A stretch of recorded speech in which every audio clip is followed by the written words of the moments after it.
ভাইয়া, তোমার পকেটে যেই চকলেটগুলো দেখেছি, আমাকে কি সেই চকলেটগুলো দিবে? জানো তো আমি চকলেট খেতে খুব পছন্দ করি। আমার বলা কথাটা আমার বড় ভাই সোহানের কানে যেতেই সোহান ভাইয়া টনক নড়ে। সোহান ভাইয়া আমার দিকে তাকিয়ে একটা অদ্ভুত রকম হাসি দেয়। আমি কখনো আমার সোহান ভাইয়াকে এমন করে হাসতে দেখিনি। আমি সোহান ভাইয়ার দিকে কৌতূহলী দৃষ্টিতে তাকাতেই সোহান ভাইয়াকে আমাকে বলে, তোকে চকলেট খেতে দিব, কিন্তু একটা শর্ত আছে। আমি চকলেট পাবার কথা শুনে খুশিতে গদগদ হয়ে গেলাম। আমি সোহান ভাইয়াকে বললাম, কি শর্ত ভাইয়া? তুমি যা বলবে আমি তাই করব। সোহান ভাইয়া আবার ও রহস্যময় হাসি দিয়ে আমাকে বলে, তুই কি আমার সাথে কাজ করবি? যদি আমার সাথে কাজ করিস তো আমি তোকে চকলেট দিব। আমি আমার বড় ভাইয়ার কথাটা শুনে ভীষণ রকম চমকে গেলাম। আমি আপন মনে ছাই পাশ ভাবছি। আমাকে ভাবতে দেখে সোহান ভাইয়া আর এক মুহূর্ত অপেক্ষা করল না। আমার বড় ভাই সোহান আমাকে, হ্যালো আমার কলিজার বন্ধুরা, কেমন আছো সবাই? বরাবরের মতো আজ ও তোমাদের মাঝে নতুন একটি ভিডিও নিয়ে আমি হাজির হয়েছি। আজ তোমাদের বলবো আমার নিজের আপন বড় ভাইয়ের সাথে আমার জীবনের অসাধারণ একটি সত্যি গল্প। আমি শতভাগ সিওর হয়ে বলতে পারি আজকের ভিডিওটা দেখার পর তোমাদের ও জল আসবে। তাই তোমাদের অনুরোধ করছি সম্পূর্ণ ভিডিওটি দেখার। তো বেশি কথা না বলে চলো গল্প ফিরে যাই। আমি সোহানা। আমার বয়স 19। আমি স্কুলে পড়ি। আমার বাবা পেশায় একজন সরকারি চাকরিজীবী। আমার মা পেশায় স্কুল টিচার। আমার পরিবারে আমি, বাবা, মা ছাড়াও আমার একজন বড় ভাই আছে। আমার বড় ভাইয়ের নাম সোহান। আমি ছোটবেলা থেকে সোহান ভাইয়ার হাতেই মানুষ। আমার সোহান ভাইয়া পড়াশোনা করত, তবে বছর খানেক হলো তিনি পড়াশোনা ছেড়ে দিয়েছেন। এখন আমাদের পাড়ার ছেলের সাথে আড্ডা দিয়ে থাকেন তিনি। আমার বাবা মা বরাবর আমাদের দুই ভাই বোনকে নিয়ে সিরিয়াস। বাবা মা আমার বড় ভাইয়াকে সব সময় পড়াশোনার প্রতি মনোযোগী হওয়ার জন্য বলেন, তবে তাতে খুব একটা লাভ হয় না। ভাইয়া পড়াশোনা করতেই চায় না। আমি যদিও পড়াশোনা নিজের মতো করে করতে থাকি, আর তাই বলে বাবা মার সব আশা আমাকে নিয়ে। আমার বড় ভাই যদিও বাহিরে আড্ডা দিয়ে থাকে, তবে সে শুধু যে আড্ডা দেয় তা কিন্তু নয়। আমার ভাইয়া ছোটখাটো কাজও করে থাকে, আর সেই কাজের পারিশ্রমিক হিসেবে যা পায় তা দিয়ে আমার ও মায়ের জন্য অনেক কিছু নিয়ে আসে। আর সব থেকে বেশি যেই কারণে আমি সব সময় আমার বড় ভাইয়ের পক্ষে থাকি, আর সেটা হলো আমার বড় ভাইয়া আমাকে অনেক বেশি স্নেহ করে। আমার জন্য চকলেট নিয়ে আসে সব সময়। প্রতিদিনের ন্যায় আজ ও আমি স্কুল থেকে বাড়ি ফিরে নিজের ঘরে চলে আসি। আমি নিজের ঘরে আসতেই আমি বিছানায় শুয়ে পড়ি। আসলে আজ আমার শরীরটা মোটেও ভালো লাগছে না। কেমন যেন ক্লান্তি এসে মনে হচ্ছে আমার উপর ভর করেছে। আমার অতিরিক্ত ক্লান্তির কারণে শুয়ে পড়তেই ঘুম চলে আসে। আমি ঘুমিয়ে পড়ি। বিকেল বেলা আমার ঘুম আচমকা ভেঙে যায়। আমার ঘুম ভেঙে যেতেই আমি চোখ মেলে তাকালাম। আমি চোখ মেলে তাকাতেই শুনতে পেলাম আমার বড় ভাই আর মায়ের কণ্ঠস্বর। হয়তো মা ভাইয়াকে বকছে। আমি সেসব কথায় কান না দিয়ে চলে গেলাম ফ্রেশ হয়ে নিতে। ফ্রেশ হয়ে এসে আমি নিজের ঘরেই বসে আছি। আসলে কিছু হাতের কাজ ছিল, সেসব করছি। হাতের কাজ শেষ করে আমি নিজের ঘর থেকে বেরিয়ে যেতেই দেখতে পেলাম মায়ের ঘরের দরজাটা বন্ধ করা আছে।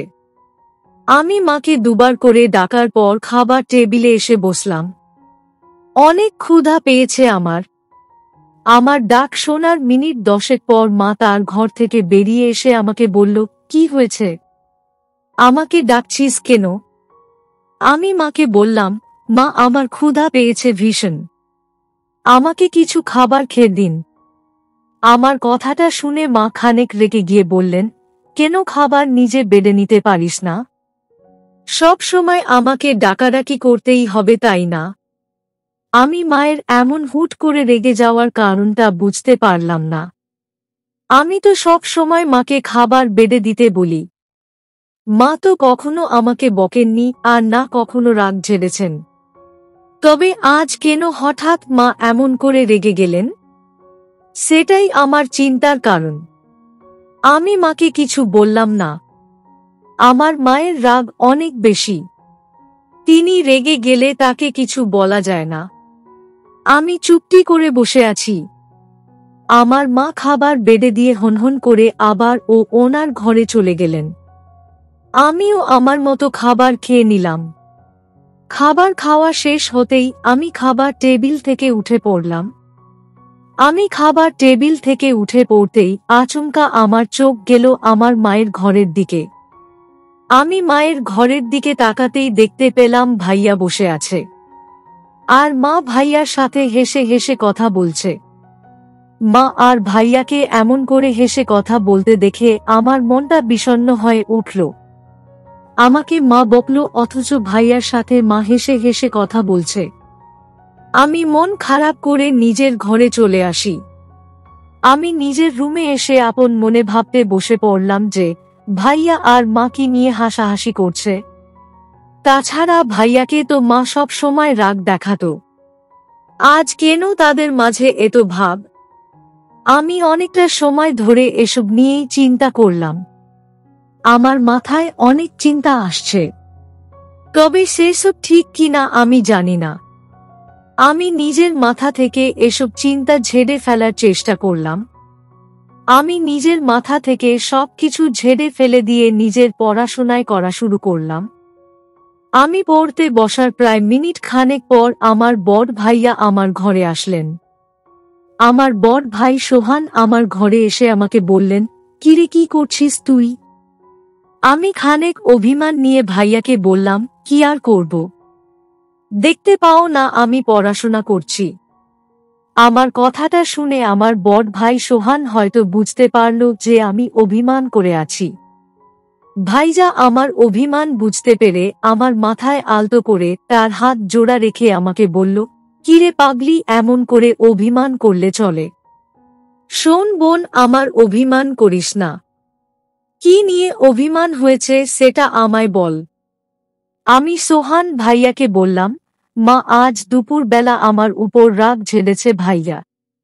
আমি কিছুই করিনি।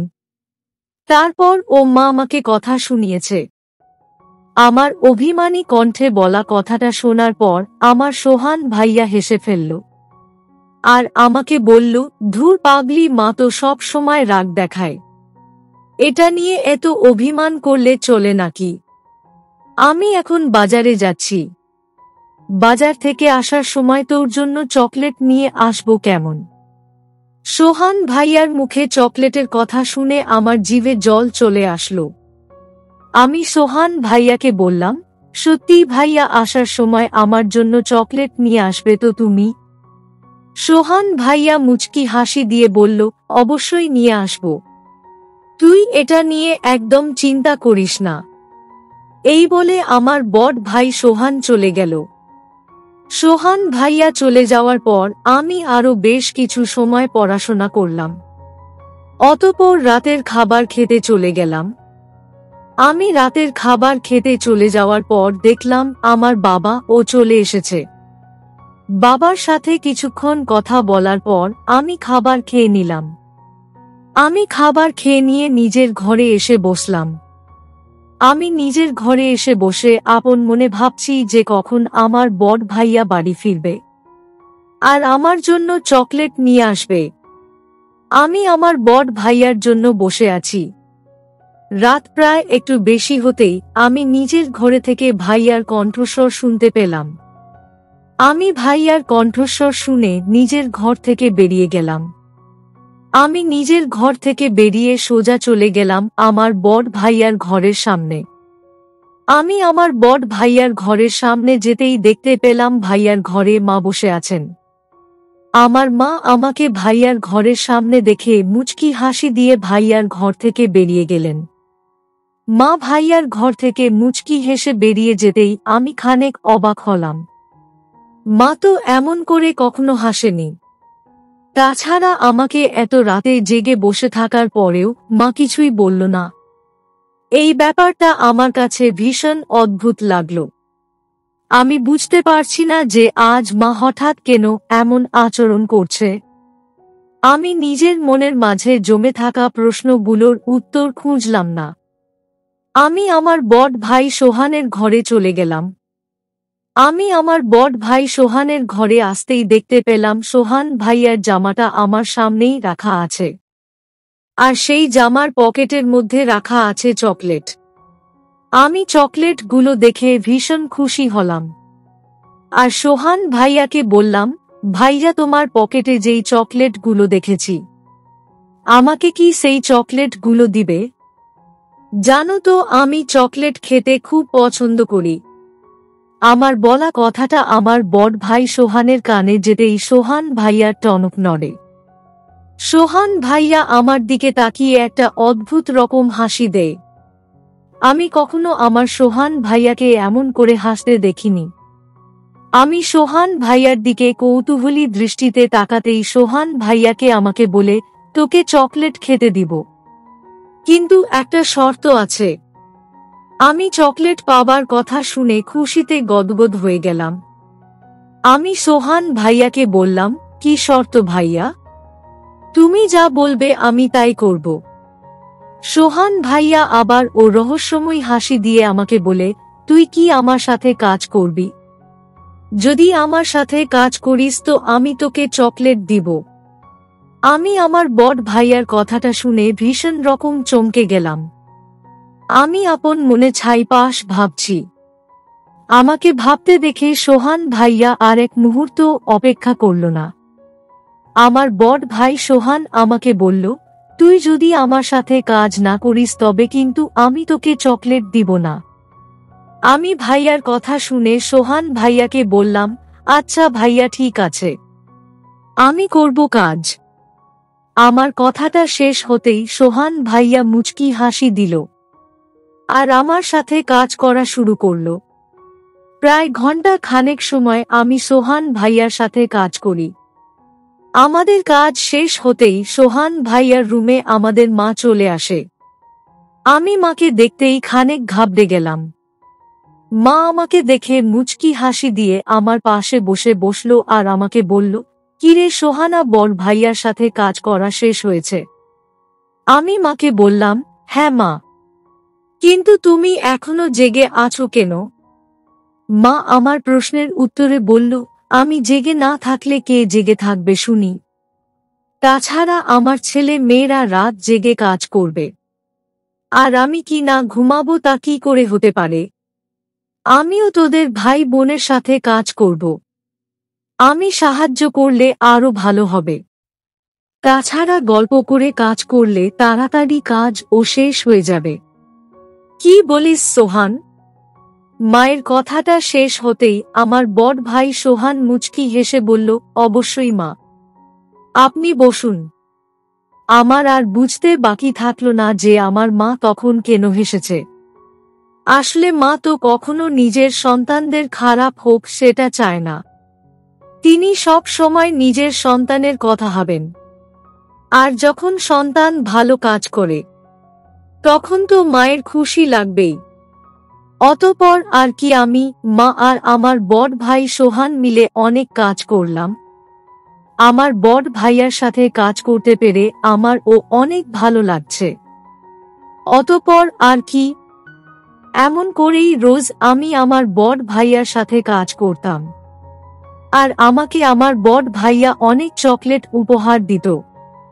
তো বন্ধুরা, এই ছিল আমার নিজের আপন বড় ভাইয়ের সাথে আমার জীবনের একটি সত্যি ঘটনা। তোমাদের কেমন লাগলো আজকের গল্পটা?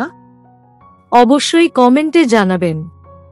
প্রিয় বন্ধুরা, আজকের ভিডিওটি এখানেই শেষ করলাম। যদি আমাদের ভিডিওটি আপনাদের ভালো লেগে থাকে তবে একটা লাইক করবেন এবং চ্যানেলটি সাবস্ক্রাইব করবেন। আজকের জন্য আপনাদের কাছে বিদায় নিচ্ছি।